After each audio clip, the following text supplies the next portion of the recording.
उरस हो रहा है एक जगह, उरस उरस में इतनी इतनी बड़ी लकड़ियां जला रहे थे, चिमटे थे इतने इतने बड़े लकड़ियां। मैंने कहा ये कौन सी कौम है? कहने लगे ये है मलंग। मैंने कहा ये क्या करते हैं? अरे बोले हजरत इन्हीं का तो मैन काम है। मैंने कहा मुझे तो कुछ भी नहीं दिख रहा, जब से आया हूँ इनके हाथों में चिमटा, लकड़ियां जल रही हैं और कुछ नहीं हो रहा। और जब कव्वाली हुई तो सबसे ज्यादा नाच रहे, सबसे ज्यादा नाच रहे, और न फजर का पता, न जोहर का पता, न ईशा का पता। मैंने कहा ये मलंग है? हाँ मलंग है। मैंने कहा अच्छा कान खोल के सुन ले, जहन्नम का जब दरोगा इनसे बात करेगा ना तो कहेगा आग से बड़े तुमने कुर्बतें की थी, जरा इधर को आ जाओ, तुमने तो ऐसी जलाई थी जैसी इधर जल रही है, जरा इधर को कहा। यार ये कैसा उरस है कि तेरी उरस से नमाजें गायब है? ये कैसा उरस है कि तेरे उरस से दीन गायब है? बेटियां बेपर्दा घूम रही है, तेरे उरस में डांस हो रहा, तेरे उरस में कव्वालियां हो रही है, तेरे उरस में नाच में नचाया जा रहा, तेरे उरस में मौत का कुआं, तेरे उरस में चक्कर का झूला, तेरे उरस में डांस पार्टी। ये उरस नहीं, ये तेरा मेला है। उरस तो ऐसा होता कि उरस को गया था तो बेनमाजी था, उरस से आया तो नमाजी बन के आया। अल्लाह सुभान अल्लाह। उरस तो होता तो ऐसा होता कि उरस में गया था तो बेनमाजी था, और जब उरस से आया है तो नमाजी बन के आया। क्या बात है? नमाजी बन के आया। कह रहा है कि मैं चिश्ती हूँ, मैं कादरी हूँ, मैं रज़वी हूँ, मैं बरकाती हूँ, मैं वारसी हूँ, मैं फला हूँ, मैं ये हूँ। नमाज एकदम की नहीं पढ़ता। सुन ले तेरा रज़वी होना, तेरा कादरी होना, तेरा वारसी होना काम नहीं आएगा। अगर वाकई साबिर पाक से मोहब्बत किया है, वाकई बगदाद के दूल्हा से मोहब्बत किया है, तो तेरी जिंदगी में हराम नहीं होना चाहिए, नहीं होना चाहिए। आज हमें पता नहीं, इसलिए कि कोई समझाने वाला नहीं, हमारे ऊपर कोई प्रेशर डालने वाला नहीं। यार हम देख रहे कि हमारे बच्चे मोबाइलों पे सट्टा खेल रहे, कोई ड्रीम 11 खेल रहा, कोई खेल खेल रहा, कोई खेल खेल रहा, कोई खेल खेल रहा। माँ बाप समझाने वाले ने उसको जायज समझ लिया। ये मेरे भाई कान खोल के सुन ले, अगर 1 लाख रुपए तेरे जायज के हलाल के हैं, 100 रुपए का नोट उस जायज में तूने हराम का डाल दिया तो सारी अपनी कमाई को तू बेकार कर लेता। यार लात मारते हैं ड्रीम 11 पे, लात मारते हैं ऐसे सट्टे पे, लात मारते हैं ऐसी कमाई पे जो हराम का लुकमा हमारे मुंह में आए, हमारी नस्लों तक उसका खून जाए, और वो नस्लें हमारी गद्दार बन के पैदा हो, वो नस्लें हम मर के कब्र में चली जाए। वो नस्लें जब हराम का लुकमा खाए तो परवान चढ़ेंगी तो हम तो कब्र में होंगे, वो शराबें पी रही होंगी, कोई डांस कर रहा होगा, कोई चोरी कर रहा होगा, कोई डाका कर रहा होगा, कोई हराम काम कर रहा होगा। मेरे भाई कान खोल के सुन, अपनी औलाद को हलाल का लुकमा खिला के जा, तू तो मर के कब्र में चला जाएगा। मगर कोई तेरी औलाद में से कुरान पढ़ रहा होगा, कोई नमाज पढ़ रहा होगा, कोई ज़कात दे रहा होगा, कोई हज कर रहा होगा, और कोई मदीने वाले की चौखट पे खड़े होकर कह रहा होगा मैं मुजरिम हूँ आका, मुझे साथ ले लो कि रास्ते में है जा बजा खाने वाले। सुभान अल्लाह, अल्लाहु अकबर, या रसूल अल्लाह, या रसूल अल्लाह। जिंदाबाद जिंदाबाद जिंदाबाद जिंदाबाद। अल्लाह। मेरी माँ बहनें भी बैठी है, ये तकरीर मेरी दोनों के लिए है, मेरी माँ बहन मेरे भाइयों के लिए। और मेरी बहनों, तुम्हारा बेटा अगर हराम का लुकमा लाता, लात मार दो उस हराम के लुकमे पे, और अपने बेटे से कह दो तेरी माँ फाके से तो बैठ सकती है मगर तेरा लाया हुआ हराम का लुकमा कबूल नहीं करेगी। इसलिए कि मेरी आइडियल हैदराबाद की सानिया नहीं बल्कि मदीने की फातिमा ज़हरा है। अपने घरों में पैगाम दो। सबसे पहला मदरसा तुम्हारा सबसे पहला मदरसा माँ की गोद है। ख्वाजा निजामुद्दीन महबूब इलाही दिल्ली के सुल्तान एक दिन तकरीर कर रहे हैं अपने मुरीदों में। कहाँ तकरीर कर रहे हैं अपने? जरा अगर नेटवर्क से बात बाहर ना जा रही हो तो जरा मोहब्बत से बोल कर सुनिएगा अपने मुरीदों में। आप कहने लगे इमाम अहमद बिन हम्बल का वाकया बयान कर रहे हैं। कह रहे इमाम अहमद बिन हम्बल के घर का आटा खत्म हो गया। क्या खत्म हो गया? हाय हाय, कितना बड़ा इमाम है। शरीयत के 4 ही इमाम है, उनका एक इमाम इमाम अहमद बिन हम्बल है। कितना बड़ा इमाम होगा, जरा सुन लीजिए कितना बड़ा होगा। इन्हें तो अगर करोड़पति, अरबपति, खरबपति भी अगर हो ना तो कम है, इसलिए कि शरीयत के 4 में से एक इमाम अहमद बिन हम्बल है। घर का आटा खत्म हो गया, लोगों में जिक्र हुआ घर का आटा खत्म हुआ गया। ये बात बेटे को पता चल गई। बेटे ने किसी के जरिए से बाप के घर में आटा पहुंचा दिया। रोटी बनी। इमाम अहमद बिन हम्बल की दस्तरखान पे पिट्टे के आटे की रोटी रखी गई। जरा दिल से सुनना, रोटी रखी गई। आपने पूछा ये आटा कहाँ से आया? मेरे घर में तो खत्म हो गया था। कहा हुजूर आपके बेटे को पता चला, जैसे ही खबर मिली आटा भिजा दिया। आपने फरमाया इस रोटियों को मेरे दस्तरखान से उठा लो, मेरे दस्तरखान से इस रोटियों को उठा लो। जरा तवज्जो से कहा हुजूर आपके बेटे के घर की हैं? हाँ मेरे बेटे के घर का आटा, मगर उठा लो। और आप एक काम करो, इन रोटियों को उठाकर दरिया दजला में जाकर फेंक दो, जाके मछलियों को खिलाओ। लोग उठे, उठने के बाद रोटियों को दरिया दजला में डाल दिया। छोटी और बड़ी मछलियां खाने के लिए आई, रोटियों को सूंघती और सूंघ के दूर भाग जाती। रोटियों को सूंघती और सूंघ के दूर भाग जाती। एक मछली ने भी रोटी में जर्रा बराबर भी मुंह न लगाया। अगर दिल रखते हो तो यार सुनना, हमने तो सब चीज को हलाल समझ लिया, जैसे भी आ गया हलाल है। सुन यार, तेरे खेत में धान कटा हुआ पड़ा है, तुझे धान का पूला बांधना और बराबर वाले पड़ोसी के खेत में पराल झड़ा हुआ पड़ा, तू सोचता है कि इसके झड़े हुए पराल को उठा के अपना पूला बांध लूं बगैर इजाजत के। ये भी हराम है। कान खोल के सुन, अगर किसी के खेत से बगैर इजाजत के हरी मिर्ची तोड़ के अपने कीमे में डाल ली, तेरा पूरा का पूरा कीमा हराम है। बिना मिर्चों के खा लेता तो अच्छा था, मगर ये चोरी की मिर्चें तुझे जहन्नम में ले जाएंगी। तेरी नस्लों में इसका असर हो जाएगा, तू तबाह हो जाएगा। दरिया दजला की एक मछली ने भी नहीं खाया, एक मछली ने भी, जो एक ने भी खाया हो, नहीं खाया। थोड़ी देर के बाद दरिया में लहर आई। क्या आई दरिया में? और उन रोटियों को दरिया ने भी कबूल नहीं किया। लहर आई और किनारे पे फेंक दिया। सारे लोगों ने माजरा देखा। इमाम अहमद बिन हम्बल की बारगाह में हाजिर हुए, कहने लगे हुजूर हमने देखा किसी भी मछली ने वो रोटी नहीं खाई, दरिया ने भी उसको लहर के जरिए से किनारे पे फेंक दिया। इमाम अहमद बिन हम्बल ने फरमाया जिन रोटियों को मछलियां नहीं खाती तुम मुझे खिलाना चाहते हो? कहा हुजूर माजरा क्या है? कहा सुनो, ये उन दिनों का खरीदा हुआ आटा है मेरे बेटे के घर में, जिन दिनों मेरा बेटा बगदाद का काजी यानी हाकिम और जज हुआ करता था। उस सैलरी से इसने आटा खरीदा है। ये भाई उसके लिए जायज होगा, हमारे लिए जायज नहीं है। हाय हाय, गौर करें। जबकि आपने कोई नाजायज होने की वजह भी नहीं बताई, मगर ओहदा बड़ा नाजुक था। हाकिमियत का हाकिम बड़ा नाजुक ओहदा है। अगर फैसला करते हुए जरा से भी किसी के साथ नाइंसाफी हो गया तो मामला खत्म। बड़ा मामला नाजुक है, बहुत नाजुक मामला है, बहुत नाजुक मामला है। तवज्जो फरमाए। हम हैं, अगर बच्चा सऊदी जा रहा कमाने के लिए तो माँ भी कहती है बेटा, ओ बेटा फलाने का बेटा इतना कमाता है, बेटे तू कम से कम उसके बराबर तो कमा के लाना। और मेरी बहन और मेरे भाई अपने बेटे से ये कहना, तू फलाने के बेटे के बराबर कमाए या ना कमाए, मगर पहले 5 वक्त की नमाज पढ़ना, उसके बाद में अपना कमाना, उसके बाद में धंधा करना, उसके बाद में पैसा कमाना। ये थोड़ा भी होगा ना तो अल्लाह हमें इसी में बरकत देगा। सुभान अल्लाह। लेकिन हमारे यहाँ क्या कहते हैं, फलाने का तो इतना कमा रहा और बेटा एहसास कमतरी का शिकार हो जाता। एक ने चोरी क्या अपना सब कुछ बेच दिया और बेचने के बाद घर भेजता रहा।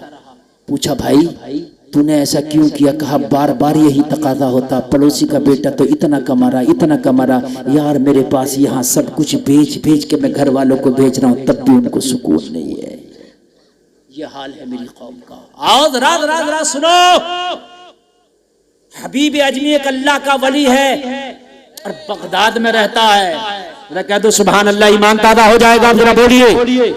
अब मेरी तकरीर शुरू हुई है, समझ लीजिए, समझ लीजिए, अब शुरू हुई है। और अब मैं देखता हूं आप में कितना दम है और मेरे अंदर कितना दम है। अब ये देखना, समझ लीजिए आप। हाँ, अब आपका दम मुझे देखना है। जरा जोर से बोलो सुभान अल्लाह, और जोर से बोलो सुभान अल्लाह। हबीब अजमी अल्लाह का वली है, उनके सामने एक बहुत बड़ा गुनाहगार आकर रो रहा, कहने लगा हुजूर आपकी बारगाह में कुछ इल्तिजा लेके आया हूँ, करम कर दे। हबीब अजमी ने फरमाया ओ आने वाले, तू तो बगदाद का सबसे ज्यादा गुनहगार इंसान, शराबे तू पीता था, जालिम तू था, चोरियां तू करता था, लोगों की जेबें तू करता था, लोगों को तू सताता था, लोगों को परेशान तू करता था, आज तू क्यों रो रहा है? अर्ज करने लगा सरकार, एक 12 साल का बच्चा मेरी जिंदगी में आया, मेरी जिंदगी बदल के चला गया। हुजूर क्या बताऊं, कल की बात है, कल मेरी बीवी का बर्थडे था, मेरी बीवी खुश होकर बोली ओ मेरे शोहर आज मेरा बर्थडे है, आज बहुत बड़ी पार्टी हमारे घर में होना है, आज अपने सारे दोस्तों की दावत कर दे, रक्स और सुरूर की महफिलें गर्म होंगी, शराबों के जाम चलेंगे, आज हमारे घर पे बहुत बड़ी एक महफिल सजाई जाएगी। कहने लगा हुजूर मैं अपने दोस्तों के पास गया, मैंने शराबी की भी दावत कर दी, मैंने जुआरी की भी दावत कर दी, मैंने सट्टेबाज की भी दावत कर दी, मैंने अपने साथियों की दावत कर दी, मैंने नाचने वालों का भी इंतजाम कर लिया, मैंने शराब का भी इंतजाम कर लिया। मैं दावत करके घर पे आया, मेरी बीवी बोली ओ मेरे शोहर एक काम जरा और कर दे,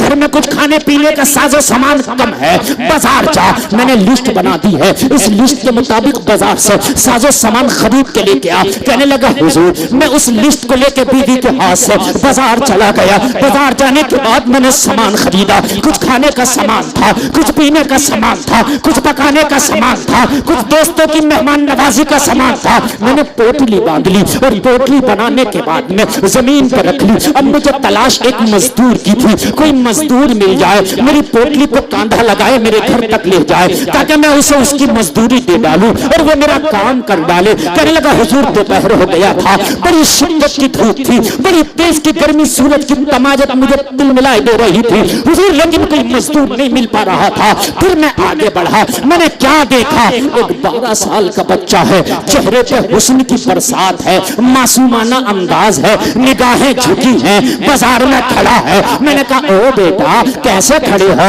कहने लगा मैं छोटा मजदूर हूँ, छोटे छोटे काम मिलते हैं मजदूरी कर लेता हूँ, थोड़ी सी दिहाड़ी होती है घर पे चला जाता हूँ, मेरी बूढ़ी गरीब माँ है, उसका घर का चूल्हा जलता है, अपनी माँ को फाके से नहीं सोने देता, आज मजदूरी नहीं मिली, दोपहर हो गया, चिलमिलाती धूप है। मैंने बच्चे का हाथ पकड़ा, अपनी पोटली के पास लाके बोला ओ बेटा मेरी पोटली को कांधा लगा के मेरे घर तक ले चल, मैं तुझे तेरी मजदूरी दे दूंगा, मेरा भी काम हो जाएगा, तेरा भी काम हो जाएगा, तेरी माँ को लुकमा मिलेगा, मेरे घर में फंक्शन का इंतजाम हो जाएगा।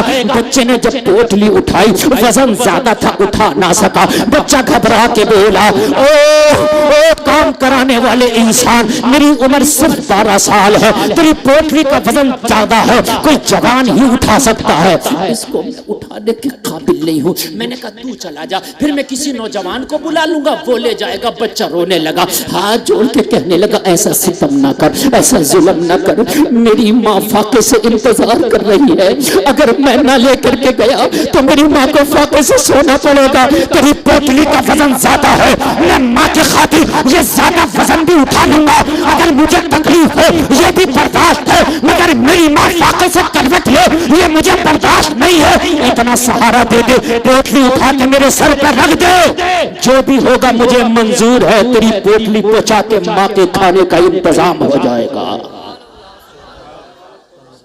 यार ये वफादार माँ का वफादार बेटा है, अल्लाह अल्लाह जरा गौर करना। कहने लगा मैंने पोटली उठवाने से पहले कहा बेटा चल उठा तो दूंगा पोटली, लेकिन ये बता मजदूरी क्या लेगा?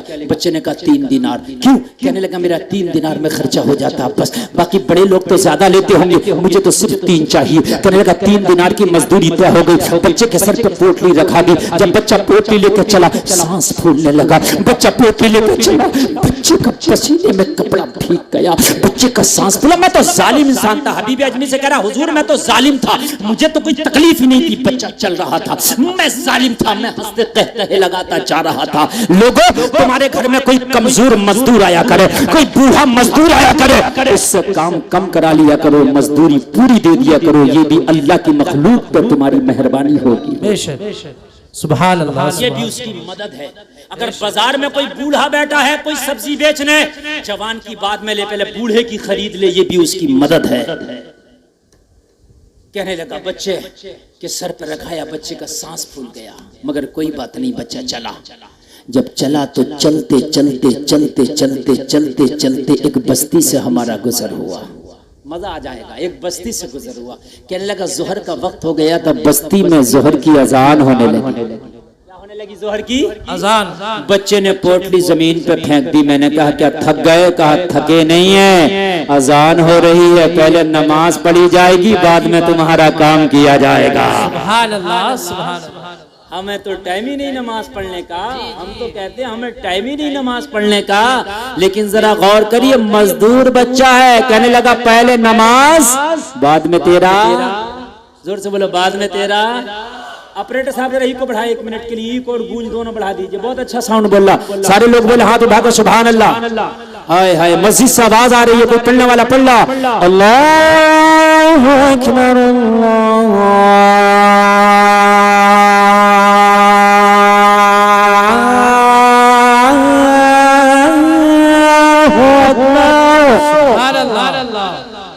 अगर आप दिल से सुनोगे तो और अजान सुना दूंगा, और सुना दूं कि इतनी रहने दूं? तो जरा ई को गूंज बढ़ा दो, ऑपरेटर साहब बढ़ा दीजिए। हम तो मोबाइल में लगे हैं, तो मोबाइल में ही है यार। ये है किसने इसे पाठ पढ़ाया था नमाज का, पोटली डाल के। उधर अजान हो रही है, पुकारने वाला पुकार रहा, अल्लाहु अकबर।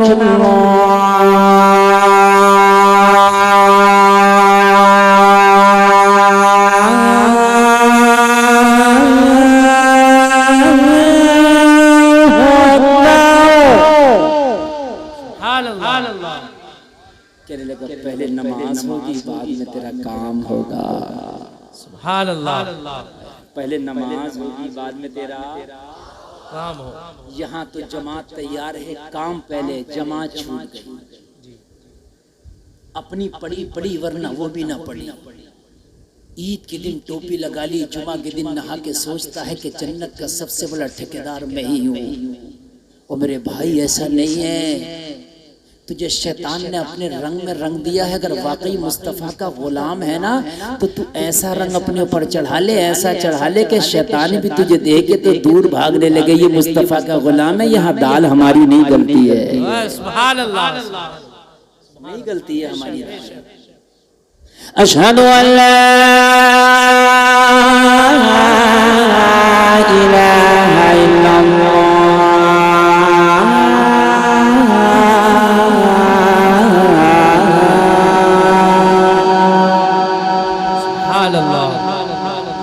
अशहदु अन्ना मुहम्मदन रसूलुल्लाह।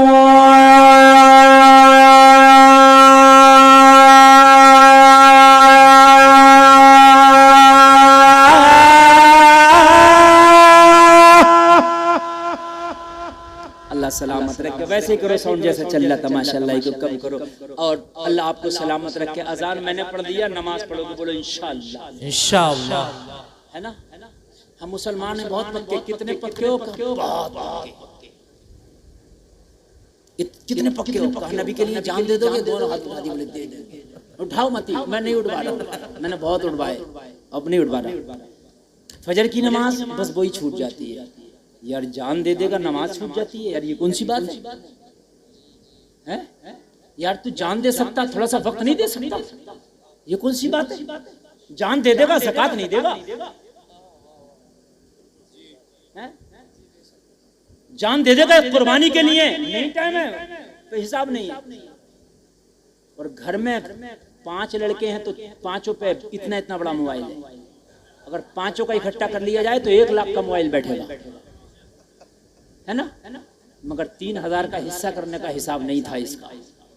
तो मुसलमान क्या था? बहुत पक्का जन्नत मिलेगी। अरे जन्नत सबसे आगे। ओ मेरे भाई, ये कौन सा रंग है तेरे ऊपर? है ये कौन सा रंग है तेरे ऊपर? कान खोल के सुन ले। खाली ये कहने से मैं मुसलमान नबी का गुलाम, खाली कहने से मैं कादरी में, चिश्ती में, रज़वी में, वारसी में फला काम नहीं चलेगा। किसी का उरस करा के नाच लेने से कोई वलियों का चाहने वाला नहीं होता। किसी का उरस करा के कव्वाली कर लेने से वलियों का चाहने वाला नहीं होता। उरस में अनीस साबरी को बुला के ये कहलवा देने से कि मुझे चल गया चिश्ती रंग रंग, इससे चिश्ती रंग नहीं चढ़ता। बल्कि फजर का वक्त हो और तेरे सर सजदे में हो, जमाना कहे क्या हो गया तो तू कहना नजर आए मुझे चल गया चिश्ती रंग रंग, इससे पता चलता है कि ये ख्वाजा का गुलाम है। नारे तकबीर, नारे रिसालत, उलमाए अहले सुन्नत मसलके आला हजरत मुफ्ती गुलफाम साहब क़िबला, नारे तकबीर, नारे रिसालत। बहुत खूब। उरस हो रहा है एक जगह, उरस में इतनी इतनी बड़ी लकड़ियां जला रहे थे, चिमटे थे इतने इतने बड़े लकड़ियां। मैंने कहा ये कौन सी कौम है? कहने का ये है मलंग। मैंने कहा ये क्या करते हैं? अरे बोले हजरत इन्हीं का तो मेन काम है। मैंने कहा मुझे तो कुछ भी नहीं दिख रहा, जब से आया हूँ इनके हाथों में चिमटा लकड़ियां जल रही हैं और कुछ नहीं हो रहा। और जब कव्वाली हुई तो सबसे ज्यादा नाच रहे, सबसे ज्यादा नाच रहे, और न फजर का पता, न जोहर का पता, न ईशा का पता। मैंने कहा ये मलंग है? हाँ मलंग है। मैंने कहा अच्छा कान खोल के सुन लो, जहन्नम का जब दरोगा इनसे बात करेगा ना तो कहेगा आग से बड़े तुमने कुर्बतें की थी, जरा इधर को आ जाओ, तुमने तो ऐसी जलाई थी जैसी इधर जल रही है, जरा इधर को कहा। यार ये कैसा उरस है कि तेरी उरस से नमाजें गायब है? ये कैसा उरस है कि तेरे उरस से दीन गायब है? बेटियां बेपर्दा घूम रही है, तेरे उरस में डांस हो रहा, तेरे उरस में कव्वालियां हो रही है, तेरे उरस में नाच में नचाया जा रहा, तेरे उरस में मौत का कुआं, तेरे उरस में चक्कर का झूला, तेरे उरस में डांस पार्टी। ये उरस नहीं, ये तेरा मेला है। उरस तो ऐसा होता कि उरस को गया था तो बेनमाजी था, उरस से आया तो नमाजी बन के आया है। अल्लाह सुभान अल्लाह। उरस तो होता तो ऐसा होता कि उरस में गया था तो बेनमाजी था, और जब उरस से आया है तो नमाजी बन के आया। क्या बात है? नमाजी बन के आया। कह रहा है कि मैं चिश्ती हूँ, मैं कादरी हूँ, मैं रज़वी हूँ, मैं बरकाती हूँ, मैं वारसी हूँ, मैं फला हूँ, मैं ये हूँ। नमाज एकदम की नहीं पढ़ता। और सुन ले तेरा रज़वी होना, तेरा कादरी होना, तेरा वारसी होना काम नहीं आएगा। अगर वाकई साबिर पाक से मोहब्बत किया है, वाकई बगदाद के दूल्हा से मोहब्बत किया है, तो तेरी जिंदगी में हराम नहीं होना चाहिए, नहीं होना चाहिए।